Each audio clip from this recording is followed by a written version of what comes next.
There are athletes who enter a competitive arena, and then there are athletes who consume it, who metabolize the atmosphere, the adversaries, the anticipation, and convert all of it into something combustible.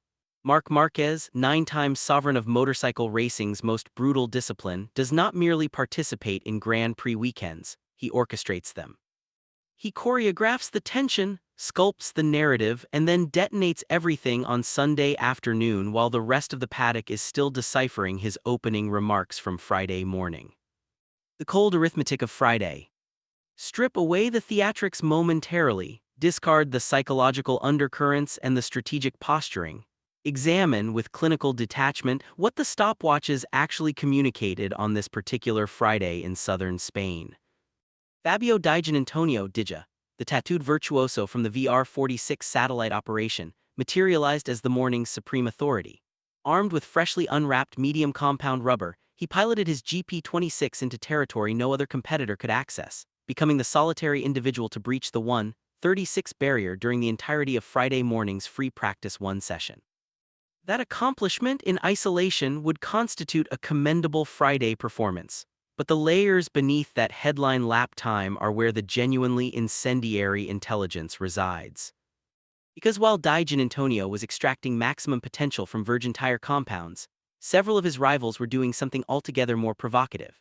Alex Marquez, Marco Bezzecchi, and Marc Marquez himself were circulating on used, degraded, thermally exhausted rubber, the kind of tire carcasses that have surrendered their structural integrity to multiple heat cycles, that carry the molecular memory of corners already conquered.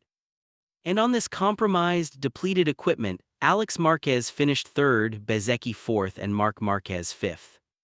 Absorb that intelligence completely before proceeding. Contemplate the implications of veterans conducting themselves at that altitude on tires that the rest of the field would have discarded as unsuitable for serious laptime attempts. This was not accidental. This was reconnaissance masquerading as restraint. The afternoon compounded the intrigue exponentially. The combined practice session became Alex Marquez's personal amphitheater, the younger sibling delivering a commanding, authoritative exhibition that placed him at the apex of the timing sheets and guaranteed him direct passage into Q2 qualifying. No Saturday morning uncertainty. No anxious monitoring of weather forecasts and rival improvements. Alex Marquez, direct, immediate, unambiguous Q2 secured. The Marquez bloodline was simultaneously hemorrhaging pace from both of its representatives. This concurrent excellence is not a statistical anomaly. This is not two brothers independently stumbling upon form at an identical moment. This is a family's institutional understanding of what this sport demands, expressed through two distinct human beings operating in beautiful, terrifying synchronicity. What the GP26 reveals when unencumbered. The performances of Di Giannantonio and Alex Marquez illuminate something the championship standings have partially obscured. The GP26 in its 2026 specification is a motorcycle of extraordinary, perhaps unprecedented capability. And both of these riders, one operating under the VR-46 banner, one representing the Gresini operation, are technically classified as satellite-level competitors. They are not the factory flagship. They are not the designated spearhead of Ducati's championship ambitions. Yet here they are, Di Giannantonio posting the morning's fastest lap, Alex Marquez commanding the afternoon session. Two riders unencumbered by the physical deterioration, the surgical aftermath, the compounding injuries that have shadowed Marc Marquez through the early portion of this 2026 campaign. Di Giannantonio's shoulder has not been reconstructed. Alex Marquez's forearm did not require emergency intervention following a high-velocity Texas catastrophe. They arrive at Jerez physiologically whole, and the GP26 responds to that wholeness with breathtaking generosity. So here emerges the question that every performance analyst, every data engineer, every rival team's strategist must be wrestling with on Friday evening in their Jerez hospitality suites. If satellite operators can perform at this stratosphere when physically unimpaired, what does the GP26 become when Marc Marquez, 9-time world champion, arguably the most naturally gifted motorcycle racer the sport has ever produced, finally, completely, undeniably recovers his physical sovereignty? The answer to that question may determine not merely this weekend's outcome, but the entire complexion of the 2026 World Championship. Bagnaia's defiance and the dishonor of dismissal. Francisco Bagnaia, Pecco, the 2-time world champion from Turin, experienced the kind of mourning that lesser competitors use as justification for retreating into conservatism, for surrendering the aggressive edge in favor of completion over competition. He crashed. Early in practice, the factory Ducati and its enormously talented pilot parted company with the Jerez asphalt, a departure as sudden and undignified as these high-speed separations invariably are. What Bagnaia did subsequently defines the distinction between champions and everyone else who merely occupies the championship paddock. He reassembled, he recalibrated, he returned to the circuit and through an exhibition of concentrated excellence and undiminished competitive ferocity, secured sixth position in the combined standings, guaranteeing himself that precious hard-won Q2 berth. A crash followed by a Q2 recovery. That is not the biography of a diminished champion. That is a champion demonstrating exactly why the title belongs to a specific category of human being, the category that processes adversity as raw material rather than terminal obstacle. This makes a recent commentary from pundit Neil Hodgson, who had the extraordinary audacity to publicly characterize Bagnaia as lacking in fundamental skill, not merely incorrect but genuinely bewildering as an analytical position. This is Francesco Bagnaia, 2 MotoGP World Championships. Brilliant, technically sophisticated, devastatingly fast across multiple circuit configurations. On the morning in question, he bled on the Jerez tarmac and then calmly, methodically inserted himself into Saturday's premium qualifying session. The suggestion that this individual lacks skill is not a controversial opinion. It is a factual error requiring immediate and emphatic correction. The architecture of deception, Marquez's media center masterclass. Now, this is where the weekend's genuine narrative nucleus reveals itself. This is the gravitational center around which everything else orbits. Marc Marquez walked into the Jerez Media Center on Friday carrying visible evidence of his recent suffering. The forearm that was lacerated in the high-velocity Austin incident still bears fresh scar tissue, a topographical map of the violence this sport periodically inflicts upon even its most transcendent practitioners. He stood before the assembled journalists, the cameras, the recorders capturing every inflection, and he constructed a verbal edifice of apparent vulnerability and strategic deflection with the precision of a master architect. "I am not positioned to prevent Bezzecchi from winning," he said, or words capturing that precise sentiment. He acknowledged an absence of Sunday podiums throughout the current season. He elevated Jorge Martin to the status of primary antagonist for Bezzecchi's championship ambitions. He painted himself deliberately and with immaculate craft as a peripheral figure, a wounded participant rather than a central protagonist. This performance deserves to be studied in institutions dedicated to competitive psychology, because contained within those carefully assembled sentences were multiple simultaneous messages, each dispatched toward a different recipient, each engineered to produce a specific psychological consequence. To Bezzecchi, "I am not your primary concern this weekend." To Martin, "The entire paddock now expects you to be the weapon that stops Marco." To the media, "Write your stories about Bezzecchi versus Martin, I will be in the background." To the genuinely perceptive, everything I just said is a precisely calibrated misdirection. The syntactical architecture of his physical condition commentary deserves particular forensic examination. He described his bodily state as having reached an acceptable level, carefully chosen, deliberately modest, projecting limitation and ongoing recovery. But within identical breath, he described his competitive readiness as optimal, an entirely different register, an entirely different category of declaration. Maximum preparedness, peak operational capacity, optimal. He deployed 2 different adjectives, carrying 2 different semantic weights directed at 2 different subjects in consecutive sentences. This was not conversational imprecision. Marc Marquez, who has spent 2 decades navigating the psychological labyrinth of elite motorcycle racing, does not accidentally choose his public language. Every syllable is auditioned. Every word earns its placement through strategic utility. The body acceptable. The competitor residing within that body, optimal. Acceptable manages expectations. Optimal tells you the actual truth. He separated those 2 realities with extraordinary deliberateness, releasing just enough genuine information for those attentive enough to recognize it, while simultaneously constructing a convincing facade of wounded vulnerability for those who consume surface-level narrative. He further announced that he anticipates this Jerez weekend with greater enthusiasm than any previous visit to the circuit. A 3-time winner at this precise venue, a man with molecular-level familiarity with every gradient, every camber change, every braking reference point in this Andalusian arena. More enthusiastic than ever before at a track he has already dominated repeatedly. And yet his public posture is that of a man barely adequate to occupy the field, pointing at others as the genuine threat. The moment the paddock accepts Marc Marquez's self-assessment at face value is the moment the paddock has already lost. This is not hypothesis. This is not analytical speculation constructed from insufficient evidence. This is the documented, repeatable, historically verified operational methodology of the 9-time world champion.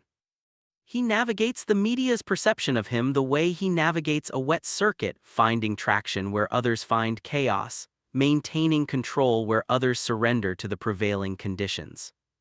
The championship mathematics and the mountain with disappearing properties.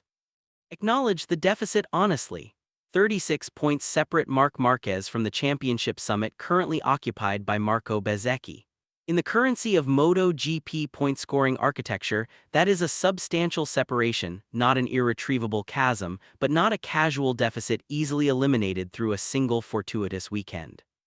To transform that gap into leadership, Marquez requires something approximating perfection from himself simultaneously with something approximating catastrophe from Bezzecchi. Those conditions must converge. They must overlap. One without the other produces arithmetic improvement but not championship transformation. But here is where cold mathematics intersects with something that resists quantification: Marc Marquez's historical relationship with apparently insurmountable championship deficits. This is a man who has demonstrated, repeatedly and across multiple seasons, an extraordinary capacity for constructing scenarios where the rational assessment and the actual outcome diverge dramatically. He has a documented institutional memory for making mountains disappear, not through fortune, not through rival misfortune alone, but through the sustained, relentless application of competitive excellence across consecutive weekends. In Giacomo Agostini, the most prolific Grand Prix motorcycle racing champion in the sport's history by victories accumulated, has publicly designated Jerez as the authentic ignition point for Marquez's 2026 championship campaign. Not Portimao, not Austin. Jerez, this weekend. The greatest race winner in the history of the discipline looked at the calendar, looked at the man, and identified this precise moment as the commencement of something consequential. When Agostini speaks about motorcycle racing, the paddock listens. When Agostini speaks about Marc Marquez, the paddock takes notes. Bezzecchi's unprecedented burden. Marco Bezzecchi, the revelation made flesh. The rider who materialized from the competitive landscape's middle tier and proceeded to dismantle the established hierarchy with a consistency and authority that has left the sport struggling to formulate adequate vocabulary. 5 consecutive Grand Prix victories, 121 successive laps led in Grand Prix competition, a streak that commenced at Portimao in the latter portion of 2025 and has continued its extraordinary uninterrupted trajectory through the early 2026 rounds. Bezzecchi does not merely win races in the current environment. He administers them. He dictates their tempo, their competitive narrative, their eventual conclusion. He has operated with a composure and a mastery that has elevated him from promising satellite rider to genuine world championship protagonist with startling velocity. But Jerez introduces a specifically complicated dimension to Bezzecchi's weekend. Aprilia has never won a MotoGP race at this circuit. Never. In the entirety of the modern MotoGP era. The Knoll manufacturer, despite producing machinery that in Bezzecchi's hands has demonstrated championship-caliber competitiveness, has never stood on the top step of the Jerez podium. That is not merely a statistical curiosity. In the context of this particular weekend, that is an atmospheric weight that Bezzecchi must carry through every session, every press interaction, every moment of competitive decision-making. Every journalist who occupies the Jerez Media Center this weekend carries that question in their professional arsenal. Can Bezzecchi deliver Aprilia's inaugural Jerez victory? Can the Knoll manufacturer break through this specific circuit's historical resistance? The question will be posed repeatedly in multiple languages across multiple platforms. And Bezzecchi must manage that external pressure while simultaneously executing a Grand Prix weekend at the highest possible standard, monitoring tire degradation, managing rivals, and navigating the psychological minefield that Marquez's presence invariably generates. This is pressure of genuinely extraordinary density: championship lead, consecutive victories, historical milestone for his manufacturer, psychological warfare from a 9-time world champion, all converging simultaneously at a circuit that has historically been unkind to his machinery. The Martin manipulation. The most cold-blooded element of Marquez's Friday media performance was not his self-deprecation. The most architecturally sophisticated maneuver was his public designation of Jorge Martin as the individual most capable of disrupting Bezzecchi's ambitions. On the surface, this reads as magnanimous acknowledgement of a competitor's qualities. In the architecture of competitive psychology, it is something considerably more sophisticated and considerably more cruel. Because the moment Marc Marquez identifies you as the person who must stop the dominant force, the entirety of the paddock's analytical attention converges upon you. Every session you complete is evaluated against that expectation. Every stumble is amplified. Every gap to the front is measured against the implicit standard Marquez's declaration established. Martin now carries Marquez's expectation like a structural load, and the Friday evidence suggests that load is already creating complications. During FP1, Jorge Martin circulated on used rubber and managed 10th position, not exactly the announcement of an imminent championship intervention. And then, in a development that the narrative architects of this sport could not have scripted with greater dramatic symmetry, Martin crashed during his outlap following the conclusion of FP1 at turn 3, after the checkered flag had already fallen. The man Marquez had just crowned as the primary obstacle between Bezzecchi and another victory was already intimately acquainted with the Jerez gravel before qualifying had even begun. This is the weight of expectation made physical. This is the concrete that Marquez loaded onto Martin's shoulders through a few precisely calibrated public sentences, manifesting as asphalt contact before Friday had even concluded. Whether entirely coincidental or partially psychological, the imagery is powerfully resonant. Marquez publicly elevates Martin, and Martin immediately discovers the ground. The hunger that data cannot measure. Return now to the fundamental proposition underlying this entire weekend's drama. Marc Marquez's singular victory in the 2026 season arrived during the Brazilian sprint race, a narrow, hard-fought, characteristically tenacious triumph over Dijon Antonio, achieved with a surgically reconstructed shoulder that had not completed its rehabilitation. Achieved with a forearm that bore fresh damage from Austin's high-velocity hospitality. Achieved, essentially, with a body operating somewhere considerably below its theoretical ceiling. One sprint victory, no Sunday Grand Prix podium across the entire season thus far. For a man whose career biography includes 9 world championships, this represents a competitive famine of historically unusual duration. And famines create a specific category of appetite, not the casual hunger of a man who missed breakfast, but the consuming, absolute, elemental need of something that has been denied its essential sustenance for an extended period. Now consider 3 weeks of relative rest between Austin and Jerez. 3 weeks during which the forearm scar has consolidated, the shoulder has continued its rehabilitation, the body has recovered additional increments toward that theoretical ceiling. The result is a physical condition he characterizes as acceptable, which, given his established vocabulary management, probably translates more accurately to significantly improved in conventional human assessment. And a competitive readiness he characterizes as optimal. That word appeared once, optimal. He reserved it exclusively for the competitor, not the body, the competitor, as though the competitive identity and the physical vessel are entirely separable entities, and in Marquez's case they genuinely might be. His competitive identity has a durability and a ferocity that physical damage has historically been unable to fully suppress. You merely wound the body. The competitor requires something considerably more terminal to neutralize. The final reckoning. Distill everything? The practice session velocities, the tire conservation data, the championship arithmetic, the historical Jerez statistics, the Aprilia drought, Bezzecchi's staggering consecutive lap leadership, Martin's Friday complications, Agostini's public declaration. And most fundamentally, most centrally, most consequentially, a 9-time world champion standing in a media center with a healing scar on his arm, telling the assembled world's press that he is neither dangerous nor relevant this weekend. The man who is 3 times a winner at this precise circuit. The man whose brother just dominated the combined practice session. The man whose satellite teammates are demonstrating the GP26's extraordinary capability on used rubber. The man who chose the word optimal to describe not his body but the competitor inhabiting it. That man would like you to know he is not the threat. This is not honesty, this is not transparency. This is a master predator communicating from the underbrush, and the underbrush happens to have a media microphone positioned directly within it. The most lethal version of Marc Marquez is never the one loudly announcing his own arrival. It is always the one who has already arrived before anyone thought to check whether the room was occupied. When he tells you not to concern yourself with his presence, deploy your full attention toward his presence immediately. When he nominates someone else as the danger. Understand that he has simultaneously nominated himself as the solution to that danger, the solution that nobody will see materializing until it has already materialized. Bezek's 5-race streak is the obstacle. Jerez is the arena. The championship is the ultimate destination. And the 9-time world champion, body at acceptable, competitor at optimal, already inside this weekend's psychological architecture while simultaneously pretending he constructed no such architecture, he already told you he wasn't coming. Which means with absolute certainty that he is already here.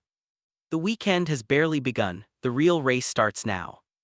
Jerez de la Frontera, Friday, April 24, 2026. The Circuito de Jerez awakened beneath Andalusian skis and the 2026 MotoGP Spanish Grand Prix commenced its opening chapter. And from the very first reconnaissance lap, from the very first thermometer reading on those Michelin compounds, it became thunderously apparent that this would be no ordinary weekend of motorcycle racing.